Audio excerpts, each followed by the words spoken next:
Hey guys, Anthony.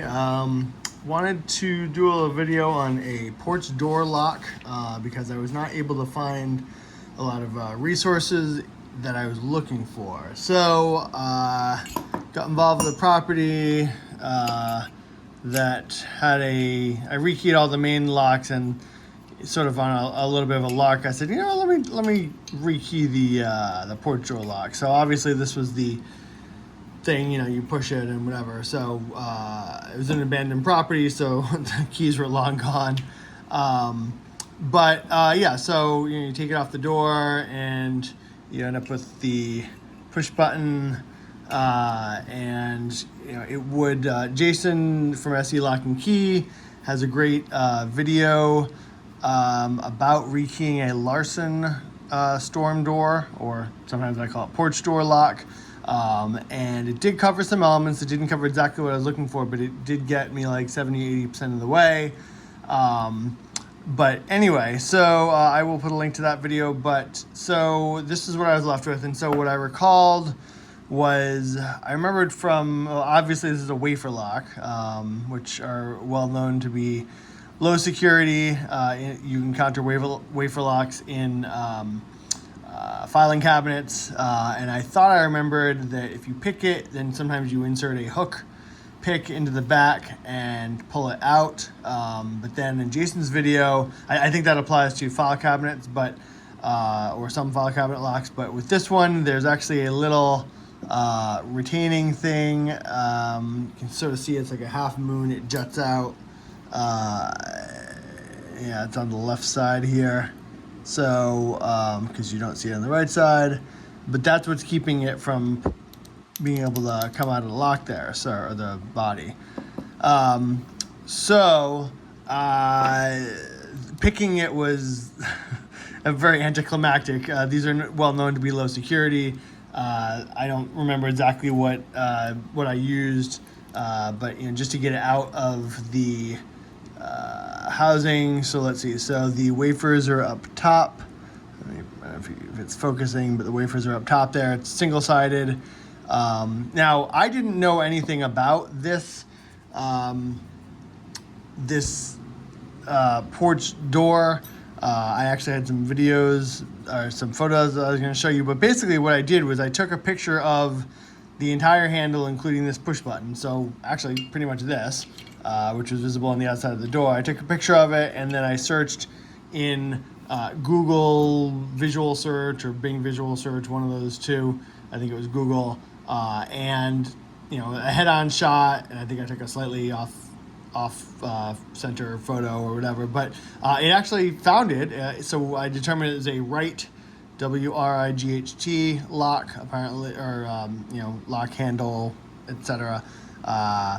And the clincher was this little X thing at the top here. So anyway, so then I knew it was Wright, and so I actually said, well, so the reason there's not a lot of resources on this is pretty much the standard answer is to just replace the damn lock, because I guess they're pretty freaking cheap.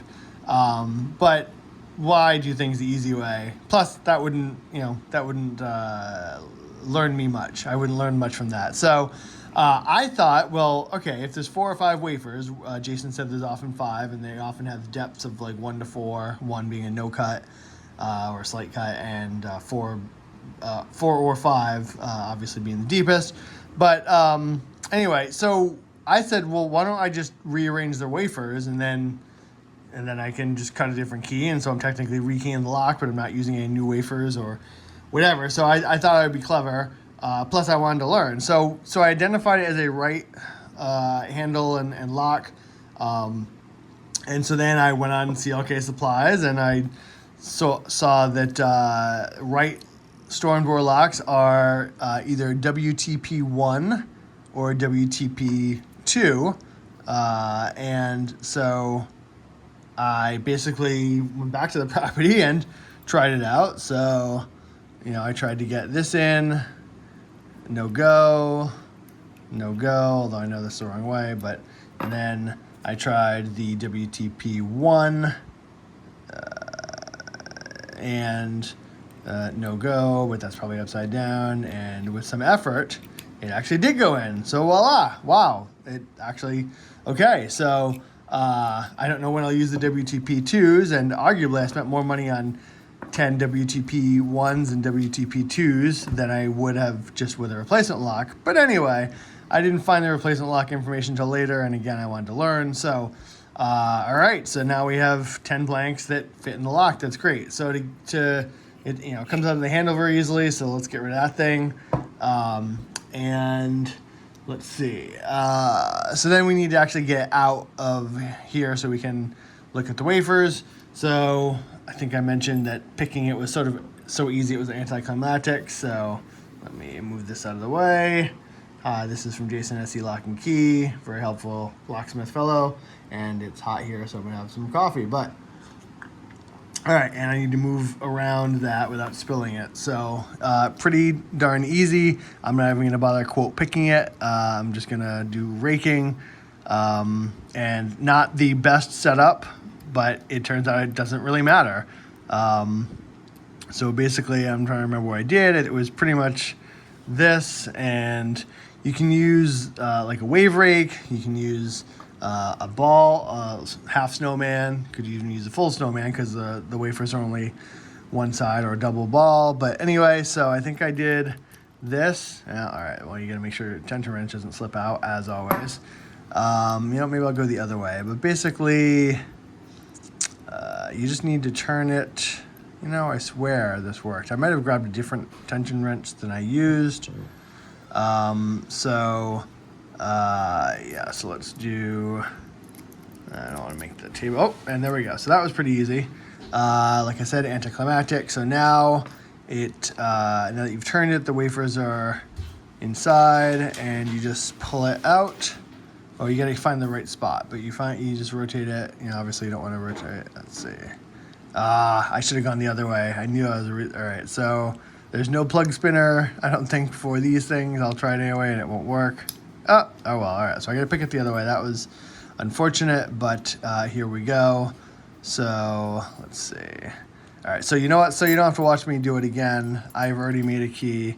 I'll just turn it, and then you can, when you get to the right angle, you can just push it out.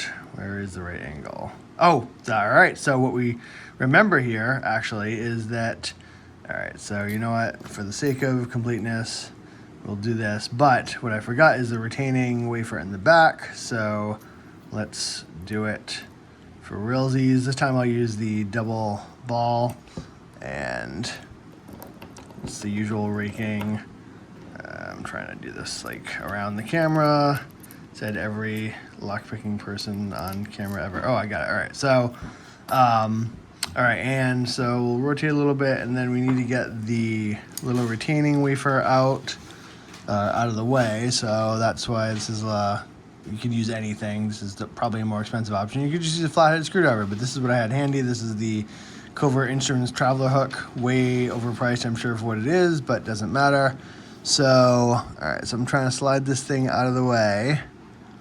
And it's going in, and so, and now it's a question of, are you at the right spot? So you gotta kind of rotate oh, there it is. I think we got it. Yep. All right, so now it's coming out. So, all right. So we got it. Obviously this thing is what was holding it in, and this is all wafer lock basics, but let's see. I took a bunch of notes on this. So let's see. So there's very little information online. Jason mentioned that every manufacturer for these storm door or porch door locks kind of has their own thing going on. I tried, Googling Wright space and depth, or Wright cuts, or Wright code card, and I found a vaguely helpful locksmith ledger article, but it wasn't really exactly what I was looking for. I'll put a link to that too. Let's see. So, and so let's see. So, and let's see. So I covered some of these points already. I'm just looking at my notes. To get these wafers out, in Jason's video, he uses a flathead screwdriver. I think when you do that, you run a slight risk of poking yourself. Not a big deal, but I knew I had already bought one of these, so I was eager to use it. So I forget what this was. I feel like it was like maybe $20, $25 when I bought it. Maybe it's gone up since then. I don't know.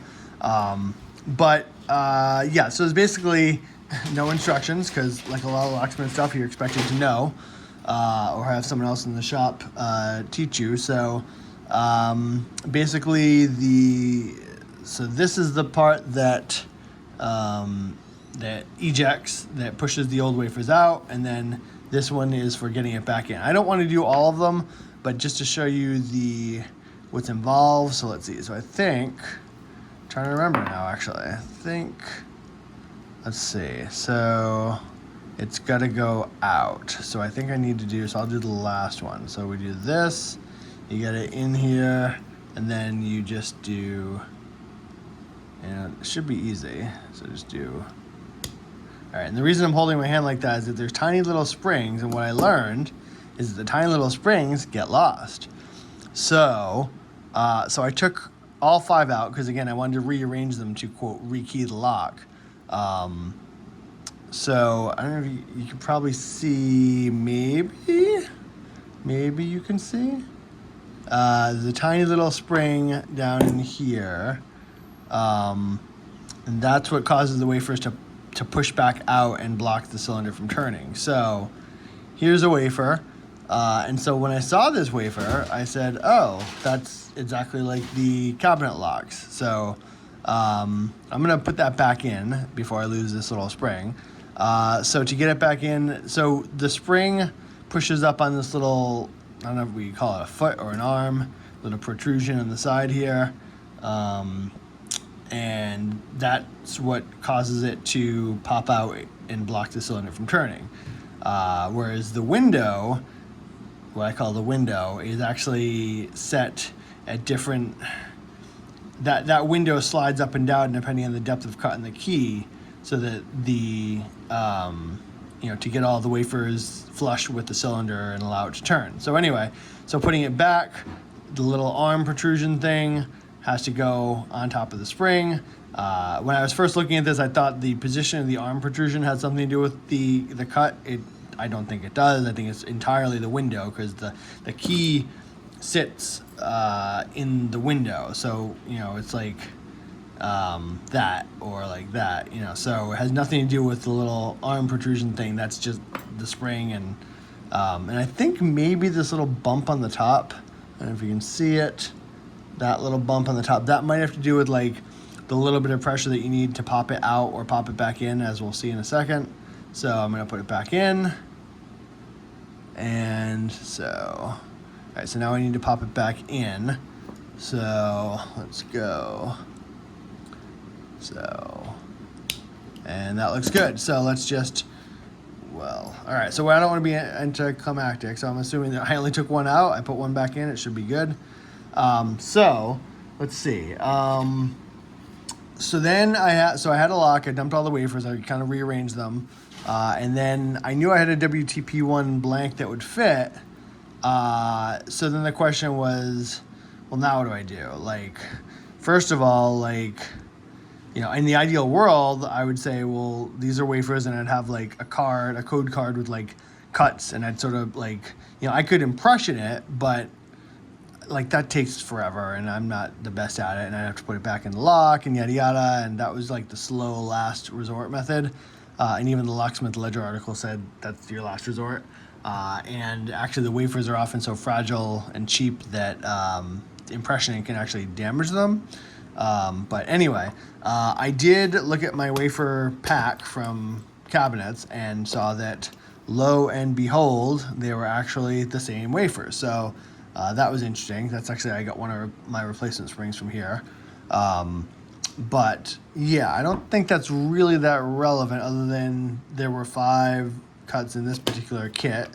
And there's 5 positions here, and well, anyway, we'll get to the depths. So I had the WTP1, but that didn't really help me, because all my Googling of WTP1 didn't really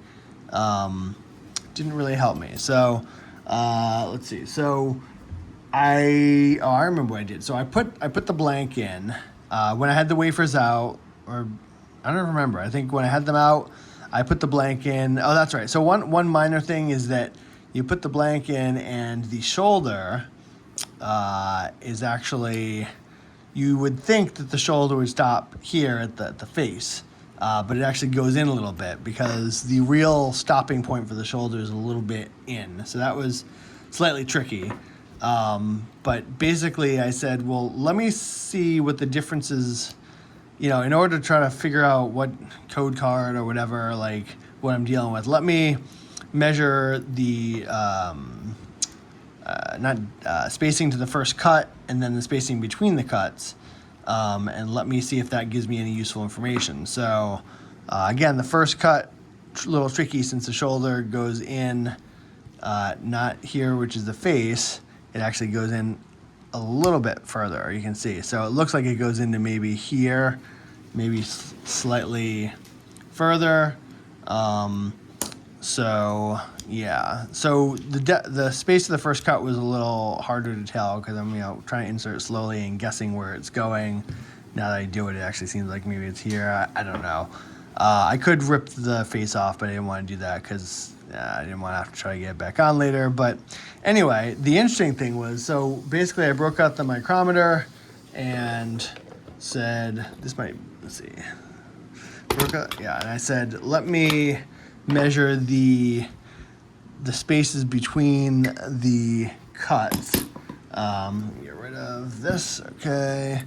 And so first I was going to measure I could see the last cut was at the very end of the key, or the tip of the blade, or where it goes at an angle. And anyway, so I said, well, let me do middle of one cut to middle of the next. And then I said, well, I don't need to do the middle because, in the middle you're trying to guesstimate where it's 50%. I said I could, it's the same distance either way. So I may as well go beginning of that little window to the beginning of the next. And so I kind of did this a few times, and I think I got, basically I said, well, it seems like it's just shy of 0.010, or let's see, 100, yes, 1, 2. So yeah, just shy of 0.100. So I said, it seems like it's like 0.95 or 0.97, something around there. And I did a few others and basically said, yeah, it's not quite 0.100. It's a little less. It's 0.90 something. So I said, I kind of feel like it's 0.95. It's that was my best guess, 0.95, 0.97. So I had that information, and then I don't even know if I estimated the space of the first cut. I might have. And anyway, so I think I remember Jason saying in his video he had a Y11. His video was about Larson storm doors, and he said that different manufacturers kind of come and go as far as being in and out of vogue, or whatever the current brand of the hour. And so, and then I remember the Locksmith Ledger article said something about the depth increments for a lot of these locks are 0.15 or 0.015. So basically, I kind of felt pretty good about the spacing being 0.095, but I wasn't really sure what that would give me. So I basically opened my binder of HPC Blitz cards and looked at all the Yale, because I knew a lot of wafer locks were Yale. I don't know at that point if I had tried the Y11. I might have. I don't know exactly. But anyway, at some point I tried the Y11 blank. I said, let me just see.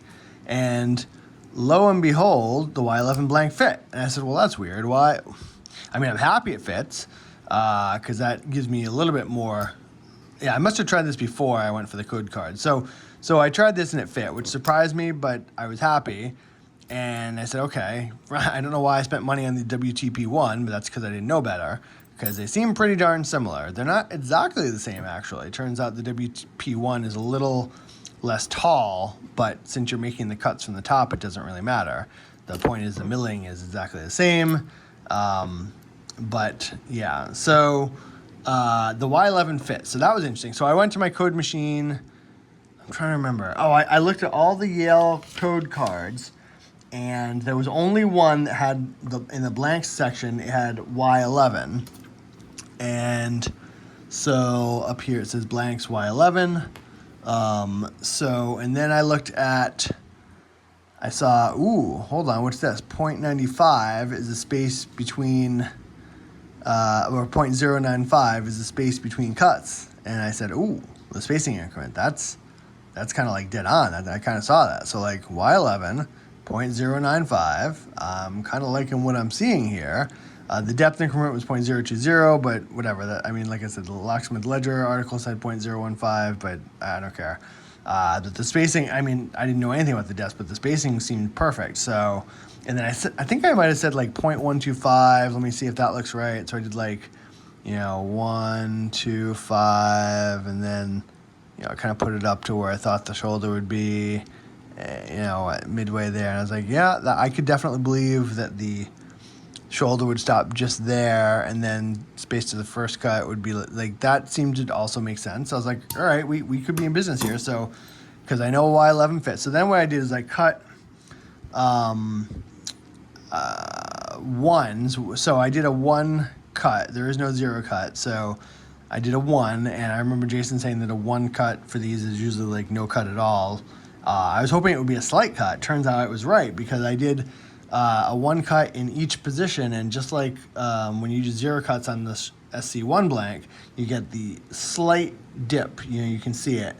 And so I said, all right. So then at this point the wafers were out, and so I lined them up, and I looked down.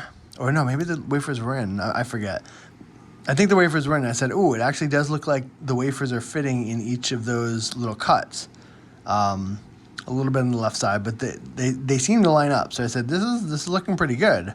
I might waste my WTP ones, but if I can make a working key on the Y11, that'd be cool. So then what I did was, let's see, I'm just looking at my notes.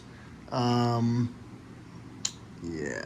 So I think what I did at that point is I just said, all right, well, let me put in I'll just progressively cut things down until the wafers line up, because I know for this thing to turn, the wafers basically have to be flush. That's like basic lock stuff, pins, wafers, whatever. They get pressed out and they block the plug from turning until you get the right key, and then they get flush and you can turn. That's pretty basic stuff. So I said, well, all right, so let me see so I've done a 1 cut in all spaces or all positions. And so does that make any of these flush? And not really.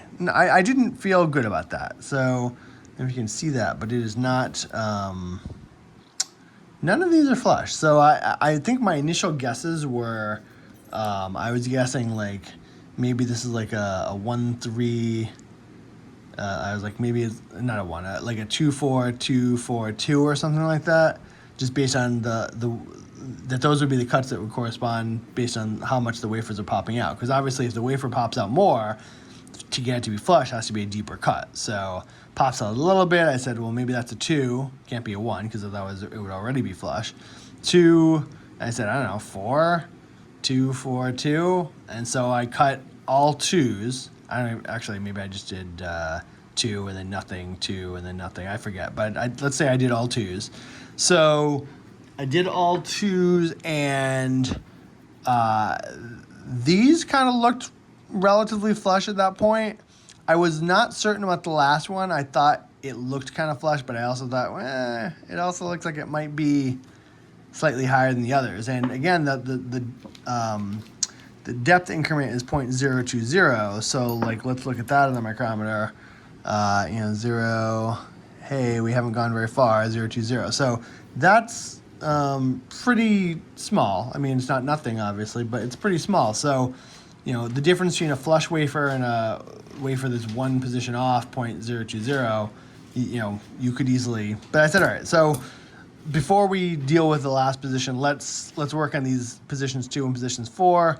So I think I felt pretty good about the gap. I was like, I don't think this is like 1 off. I don't think this is 2-3, 2-3, 2. I was like, I feel like they're that's a pretty good gap, you know. And I kind of probably even did this little thing where I kind of like lined it up. I said, yeah, that looks like exactly double the 0.20. Like, so I was like, all right, so if this was 2 no cut, 2 no cut, 2, and obviously everything's not flush, then let me, you know, cut 4s here. So they did 4 here, 4 here, and then I think I left this 2, and I popped it in, and I was like, all right, this is great. I know what I'm doing. It's going to turn. It did not turn.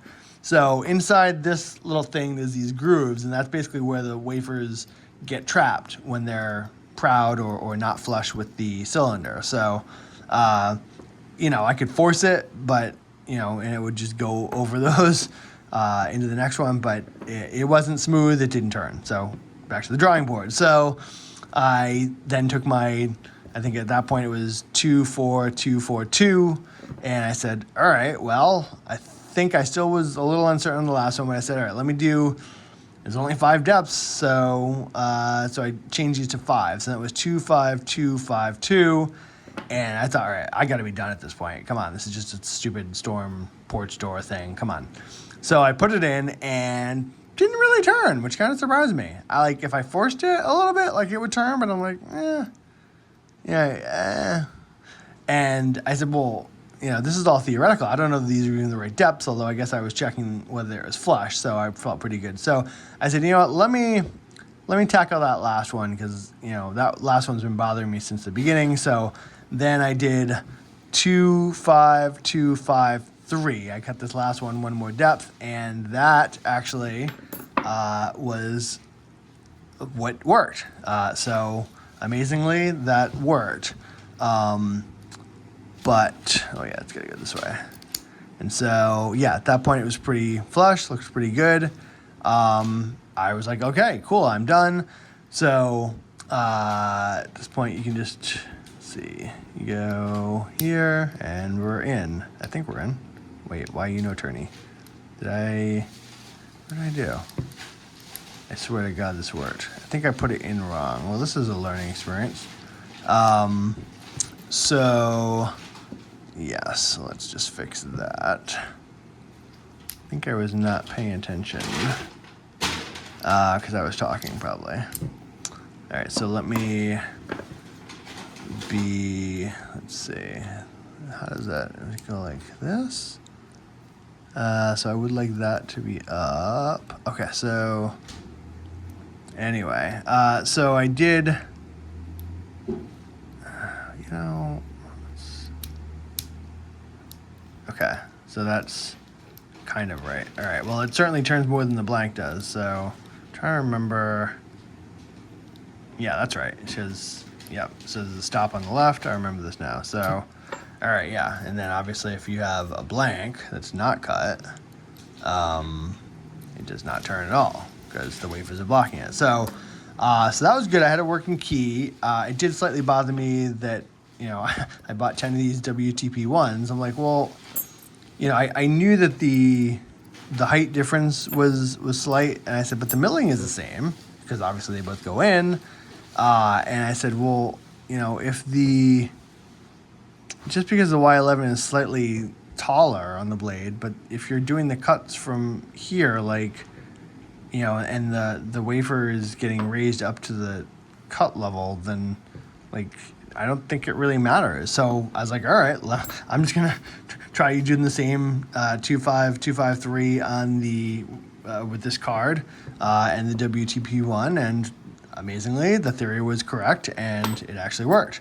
So that was cool. It turns. It's beautiful.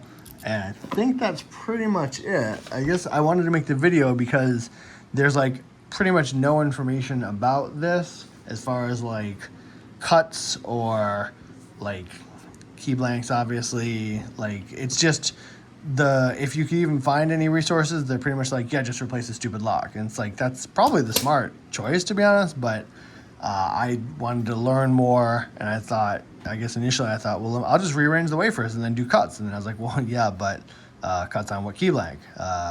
You know, and then cuts with what depth system? Like, so I think that's it. Yeah, let me check my notes. I think that's about it.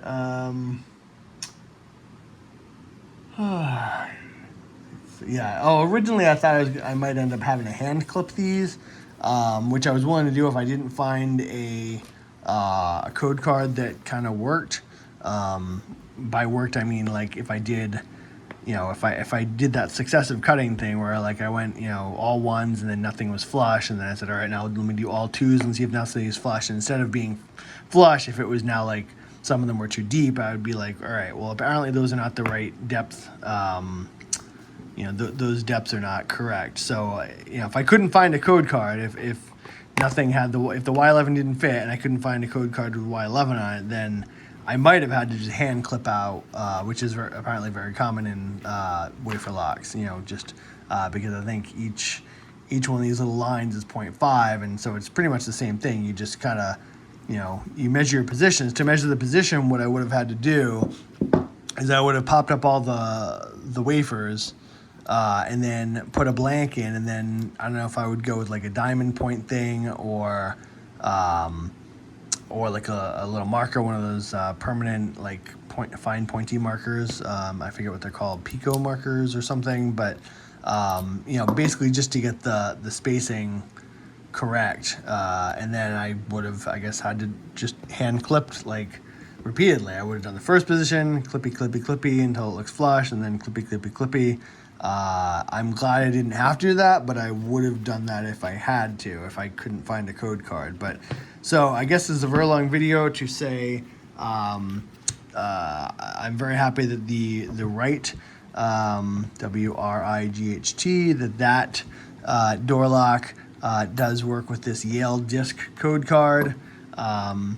And Y11 also works. No need to buy the WTP one.